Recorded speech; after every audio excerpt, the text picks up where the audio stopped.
স্বাগত টিগরের পক্ষ থেকে লাখ লাখ শুভেচ্ছা। হুজুর চলে আসছেন।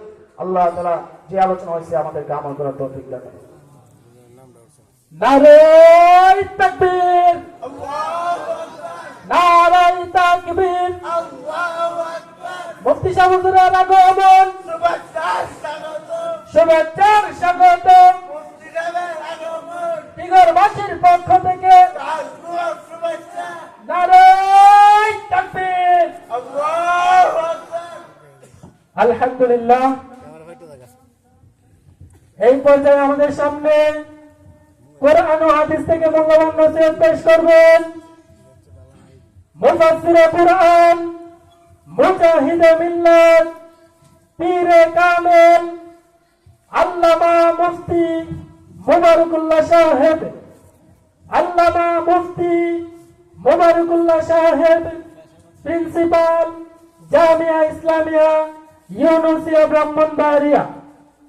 হুজুরকে হুজুরের মূল্যবান নসিহত পেশ করার জন্য মাহফিল কমিটির ইন্তেজামিয়ার পক্ষ থেকে অনুরোধ করছি।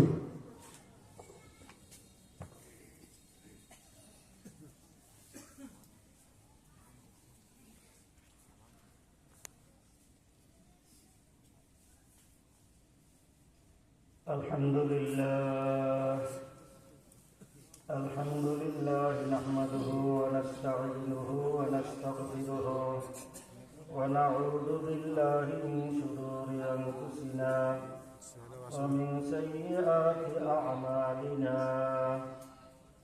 মান ইয়াহদিহিল্লাহু ফালা মুদিল্লা লাহু ওয়া মান ইউদ্লিলহু ফালা হাদিয়া লাহু। ونشهد أن لا إله إلا الله ونشهد أن محمدا عبده ورسوله. أما بعد فأعوذ بالله من الشيطان الرجيم.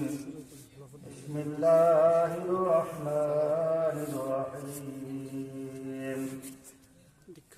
الحمد لله رب العالمين الرحمن الرحيم مالك يوم الدين إياك نعبد وإياك نستعين اهدنا الصراط المستقيم صراط الذين أنعمت عليهم غير المغضوب عليهم ولا الضالين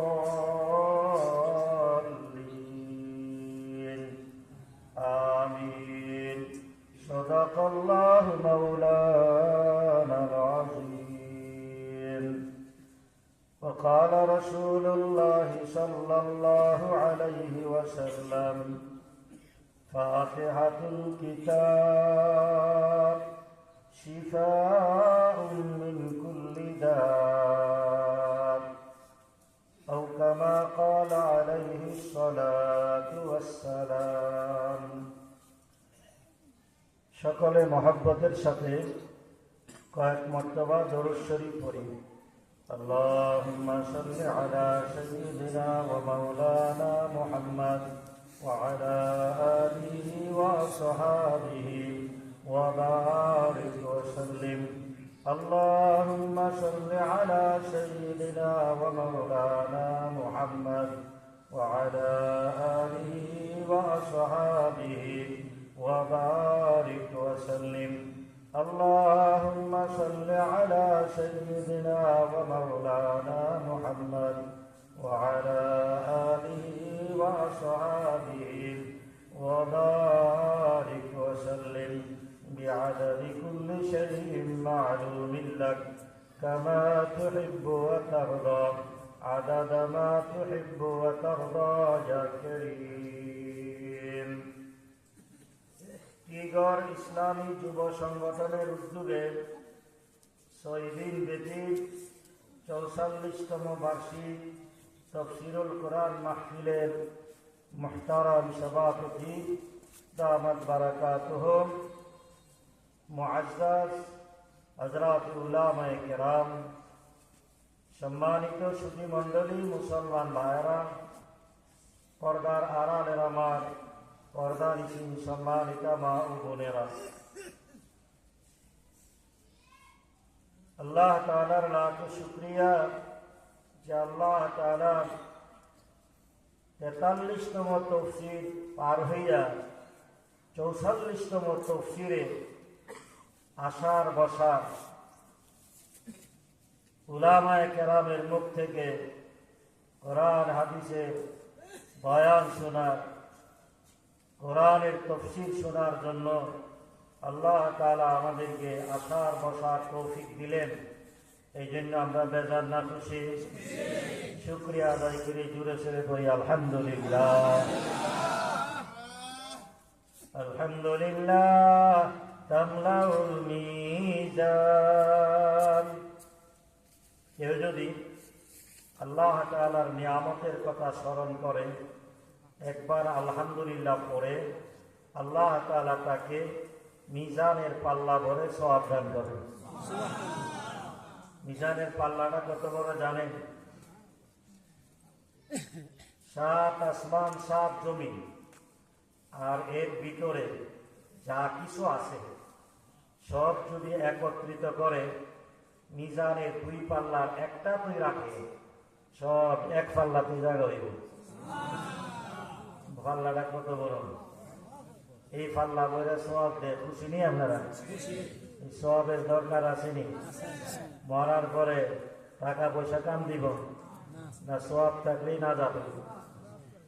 এই জন্য আলহামদুলিল্লাহ, সুবহানাল্লাহ, লা ইলাহা ইল্লাল্লাহ, আল্লাহু আকবার যত বেশি পড়া যায় এই তসবিহ তাহলিল জিকির আজকার কেবল সওয়াব আর সওয়াব, সওয়াব আর সওয়াব।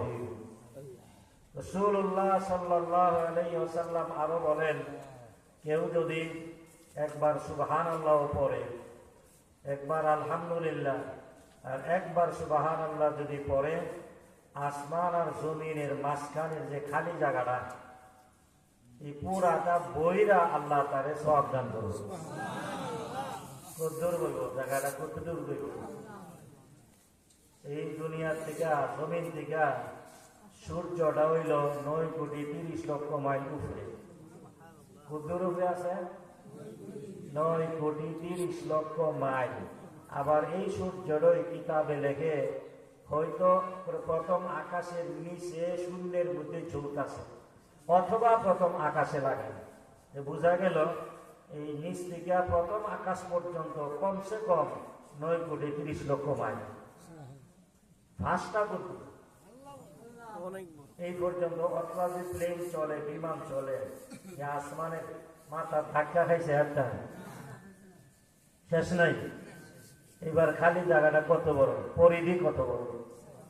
আল্লাহ তাআলার হাবিব সাল্লাল্লাহু আলাইহি ওয়াসাল্লাম, আমাদের নবী মুহাম্মদুর রাসূলুল্লাহ সাল্লাল্লাহু আলাইহি ওয়াসাল্লাম বলতেছেন, কেউ যদি একবার সুবহানাল্লাহ আর একবার আলহামদুলিল্লাহ পড়ে, আল্লাহ তাআলা আসমান আর জমিনের ভিতরের যে খালি জায়গাটা, এটা বইরা ওই লোকটারে সওয়াব দান করে।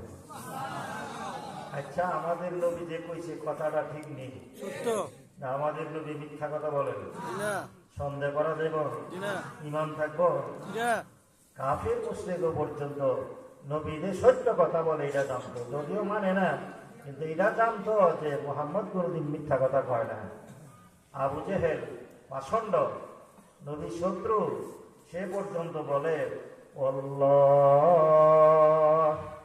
ইন্না মুহাম্মাদান লাসাদিক ওয়া মা কাযাবা মুহাম্মদ।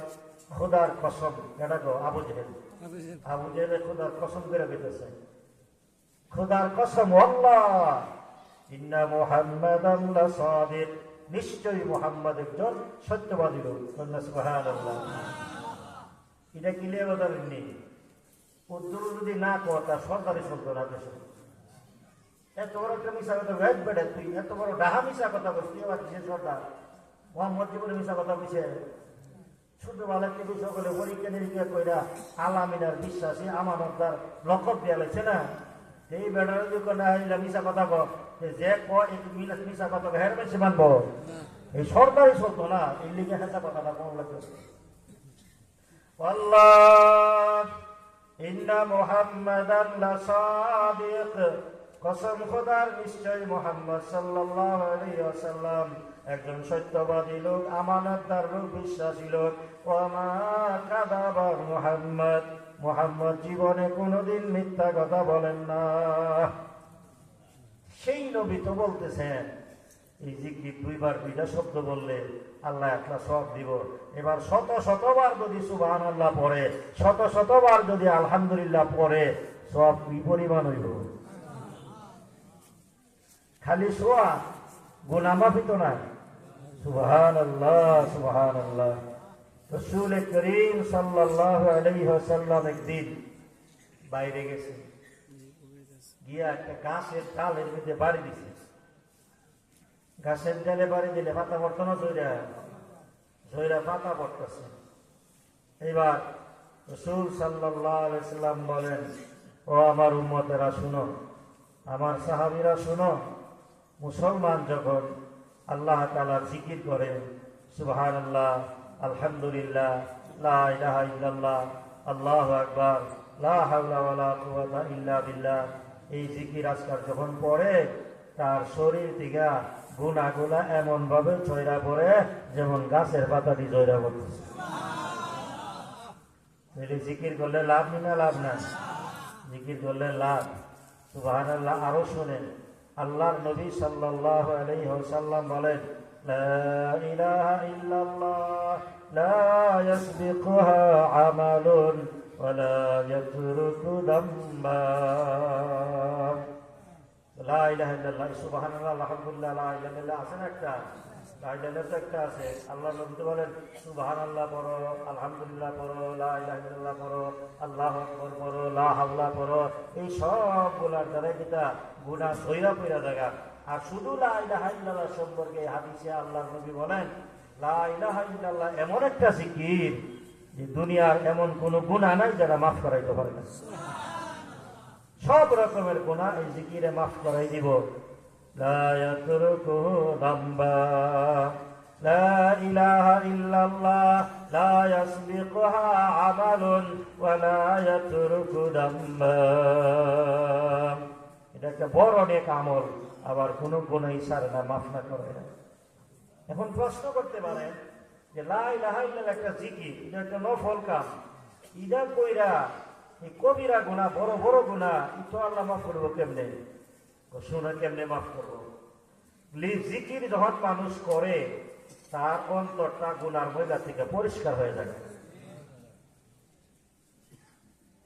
জিকিরের দ্বারা কলব পরিষ্কার হয়, কথা ঠিক নেই?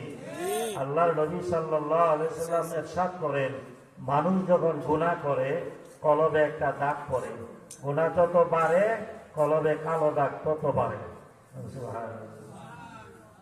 এই ময়লা দূর করার পথটা কিনা? মানুষ যত জিকির করে এই ময়লা দূর হয়, ময়লা দূর হয়। এই জন্য কয় জিকির যখন করতে থাকে ময়লা দূর হইয়া কলবটা পরিষ্কার হয়ে যায়। কলবটা যখন পরিষ্কার থাকে তখন গুনাহটা তার কাছে পাহাড়ের মতো মনে হয়। গুনাহটা কি হয়? যখন পাহাড় ভাঙ্গা মাথা পড়তেছে, সে অস্থির হয়ে যায়, হাই হাই রে আমার এই গুনাহ কেমনে মাফ করুন? যদি মাফ না করাই যেতে পারি আখেরাতে তো উপায় নেই।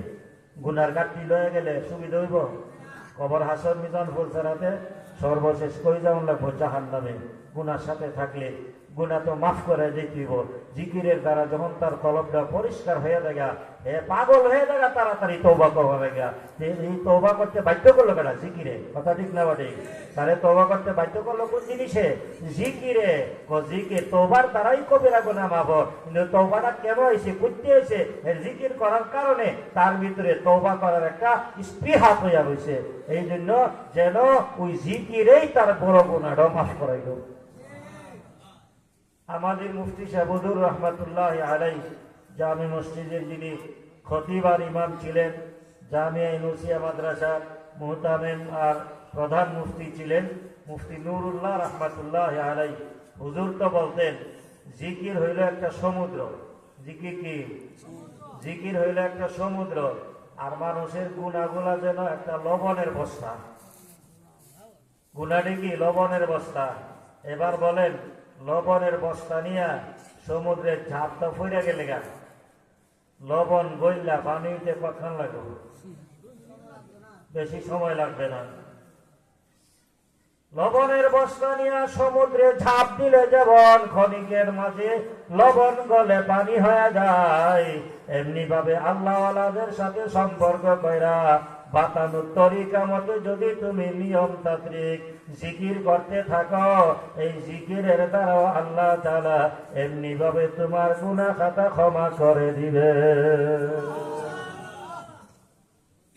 আর আসলে তো ভাই আল্লাহ মুখটাই তো দিছিল জিকির করবার লাগে, আবুল তাবুল কথা কবার লাগে মুখ দিছে, মানুষের কাইলে বেলাগা মুখ দিছে, মানুষের গিবত শেখায়ত করবার লাগে মুখ দিছে, বদনামি কুটনামি করবার লাগে মুখ দিছে, অশ্লীল কথা কইবার লাগে আল্লাহ মুখ দিছে। আল্লাহ তো মুখ দিছে, আল্লাহর কালাম কোরআন পড়ো, আল্লাহর জিকির করো, এই লেগে আল্লাহ মুখটা দিছে। কিন্তু আমরা মুখে তখন অপব্যবহার করি, সঠিক ব্যবহার করি না। কথা ঠিক না ঠিক? এটারই কোনো বুজুর্গ বলেন, জবান আজ বাহরে শুকর সপাস বগিবত না গরদম দশে হক শনাস গুদার গাহে কোরআন বন্দস্ত গোশ ববতানে বাতিল শনিদন মুকোশ। আল্লাহু আকবার। বুজুর্গ বলেন, ও দুনিয়ার মানুষেরা, তোমাদের মুখটা তো আল্লাহ দিছেন আল্লাহর জিকির করবার লাগে, আল্লাহর তারিফ প্রশংসা করবার লাগে, সুবহানাল্লাহ বলার জন্য, আলহামদুলিল্লাহ বলার জন্য, লা ইলাহা ইল্লাল্লাহ পড়ার জন্য, আল্লাহু আকবার পড়ার জন্য, দরুদ শরীফ পড়ার জন্য, ইস্তিগফার পড়ার জন্য আল্লাহ তাআলা তোমাদের মুখ দিছে। তোমরা এই গীবত শিকায়ত কইরা, বদনামি কুটনামি কইরা, গালি গালাজ কইরা মুখটারে নাফাক করে ফেলতেছো। এই জন্য তো আল্লাহ মুখ দিছে না, জবাব দিতে হবে আল্লাহ তাআলার দরবারে। ইন্নাস সামা ওয়াল বাসারা ওয়াল ফুয়াদ কুল্লু উলাইকা কানা আনহু মাসউলা। আল্লাহ বলেন, তোমাদের চোখ, কান, জিহ্বা, মুখ, দিল, দেমাগ প্রত্যেকটার ব্যাপারে হাসরের ময়দানে আলাদা আলাদা জিজ্ঞাসা করা হইব। কান কেন দিছিলাম, কোন কাজে ব্যবহার করেছ? মুখ কেন দিছিলাম, কোন কাজে ব্যবহার করেছ? হাত কেন দিছিলাম, হাতকে কোন কাজে ব্যবহার করেছ? পাও কেন দিছিলাম, কি কাজ করেছ? হিসাব দিতে হবে আলাদা আলাদা। কথা ঠিক না ঠিক? এই জন্য মুখ রে দিছে আল্লাহ, মুখ দিয়ে আল্লাহর জিকির করো, আল্লাহর কালাম পড়ো, বালা বালা কথা কও, এই জন্য দিছে মুখ। আর এই মুখ তুমি কিতা করো? গীবত করো, শিকায়ত করো, বদনামি করো, কুটনামি করো, গালি গালাজ করো, অন্যের ঝগড়াঝাটি করো। এই জন্য কি আল্লাহ মুখ দিছে? এই যেই জন্য দিছে এই কার্য করতেছ না, জবাবটাকেই হাসরের মধ্যে আল্লাহ তো জিগাইব। এটা কুল্লু উলাইকা কানা আনহু মাসউলা। প্রত্যেকটা জিনিস অঙ্গ প্রত্যঙ্গ সম্পর্কে আলাদা আলাদা ভাবে তোমাকে প্রশ্ন করা হবে, কেন দিছিলাম আর কষ্টটা কি? এই জন্য মুখের কাজ কি? গালিগুলোজ করা? মুখের কাজ গান গাওয়া, জিকির করা। মনে রাখতে হইব, রাস্তাতে হাঁটতেছি আল্লাহ জিকির করবো, হাতটা কাজ করতেছি, মুখটা জিকির করবো, আল্লাহ কালাম কোরআন পড়বো না। এই রাস্তা হইতেছে আর বাওয়ালি গান টান মাইরা বলছি, তোর এই গান তো বললে আল্লাহ দিছি মুখটা জব দেওয়ান লাগতো না আল্লাহর দরবারে। এই গালিগুলো যে করলাম মানুষের জব দেওয়ান লাগতো না? খারাপ কথা যে কইলাম, বকা দিলাম, খুব সতর্ক, একটাও তো গোপন থাকতো না। আমি যখন যেটা কই ফেরেশতা লেখেনি না লেখে না? আল্লাহ আল্লাহ কি তা কয়, মা ইয়ালফিযু মিন কাউলিন ইল্লা লাদাইহি রাকীবুন আতীদ। ও বান্দা, তোমার মুখ দিয়ে যখন যেই কথাটা বের হয়ে যায়, ভালো বলো আর মন্দ বলো, সঙ্গে সঙ্গে তোমার সাথে সংরক্ষণকারী ফেরেশতা আছে, লিখে নেন, সংরক্ষণ করে ফেলেন। এরা আর মিঠে না, হাসরের ময়দানে উঠবে। ভালো বলে থাকো, সওয়াব পাবে, তোমার নাজাতের উসিলা হবে। খারাপ বলে থাকো, গুনাহ হবে, তোমার ধ্বংসের কারণ হইয়া দাঁড়াইবে। খালি সামরার মুখ যেটা মনে চান ইলেই কম যেত না। কথা ঠিক না ঠিক? কইবার আগে চিন্তা করি, এই কথাটা আমার পক্ষে যাইব না বিপক্ষে যাইব, এটা আমার সওয়াবের পাল্লা তুলবো না গুনার পাল্লা তুলবো, এই কথাটা চিন্তা করার লাগবো না লাগবে না? আল্লাহ মা ইয়ালফিযু মিন কাউলিন ইল্লা লাদাইহি রাকীবুন আতীদ। এই জন্য আল্লাহ দিচ্ছেন মুখ কেন? আল্লাহ তারই প্রশংসা জিকির আজকার করার জন্য। কান দিছে কি লিগা? গান শুনবার লাগে নাকি? কানলে গান শুনবার লাগে দিছে না না। গুজার গাহে করা পান্দাস্ত গোস, গুজার গাহে করা পান্দাস্ত গোস, ববহতানে বাতিল শানিদান মুখোশ। কমিয়া তোমারে তো আল্লাহ কান দিছে, কানের ভিতরে কোরআনের আওয়াজ ঢুকাইবার লাগা, এই তফসিরের কথা শুনবার লাগা, কোরআনের কথা শুনবার লাগা, এই জন্য আল্লাহ তোমারে কান দিছে। গান শুনবার লাগে তো আল্লাহ কান দিছে না, বাদ্য বাজনা শুনবার লাগে তো আল্লাহ কান দিছে না। কথা ঠিক না ঠিক? এখন তোমরা কোরআন শুনি কতকান আর গান শুনি কতকান? গান জায়েজ না না জায়েজ?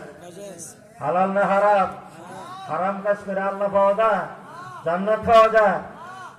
আল্লাহু আকবার। আল্লাহর নবী সাল্লাল্লাহু আলাইহি ওয়াসাল্লাম বলেন, আল গিনা রুকিয়াতুজ জিনা,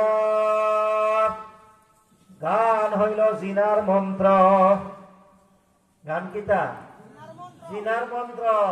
যেই সমাজে গান বেশি হবে, এই সমাজে বেশি আকাম কুকাম হবে। বাদ্য হারাম, শয়তানের আবিষ্কার। আল্লাহর নবী সাল্লাল্লাহু আলাইহি ওয়াসাল্লাম ইরশাদ করেন,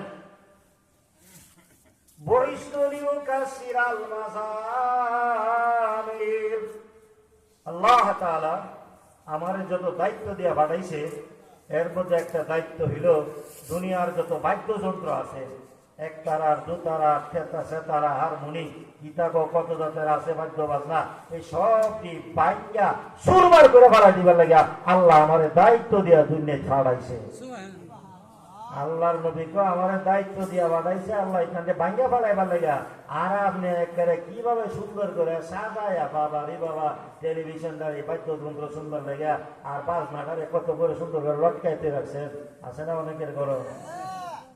আর এই বাদ্যযন্ত্র সহ গান, এই উলঙ্গ মহিলারে ছেলে মেয়ে বিবি বাচ্চা সব একসাথে বয়া দেয়, কত বড় বেহামি! বেহামি কিন্তু এই গান পেয়ে আল্লাহ পাওয়া যাইব। আর এটা শুনবার লাগে আল্লাহ কান দিছে। এই জন্য বলা হয়, গুজার গাহে কোরা ও বান্দাস্ত গোস। ও দুনিয়ার মানুষেরা, কোরআন তোমার কানে দেওয়া ঢুকবে, কোরআনের আওয়াজ শুনবে। এই জন্য আল্লাহ তোমার কান দিয়েছেন, কোরআনের তফসির শুনবে। এই জন্য আল্লাহ তোমার কান দিয়েছেন, গান শুনবে, অন্যের অশ্লীল কথাবার্তা শুনবে, বাদ্য বাজনার আওয়াজ শুনবে। এই জন্য আল্লাহ তোমার কান দেন নাই। কথা ঠিক না ঠিক? তো আল্লাহ তাআলা অন্তত এই